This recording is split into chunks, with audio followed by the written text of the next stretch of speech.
సరే మనం నాయన వాళ్ళ ఊరు వెళ్తున్నాం. రా వచ్చి బ్యాగ్ చదువుకో.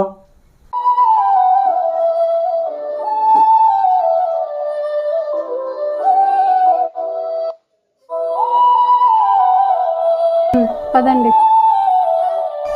ఏంటి బ్యాగ్ చదువుకుంటే శాస్త్రీభవం పెట్టావు? మీ ఇంట్లో దీంతో తప్ప ఇంకా దేంతో అవసరం ఉండదులే. పదండి. హుషారు అమ్మమ్మ వాళ్ళ ఊరు వెళ్దాంపా.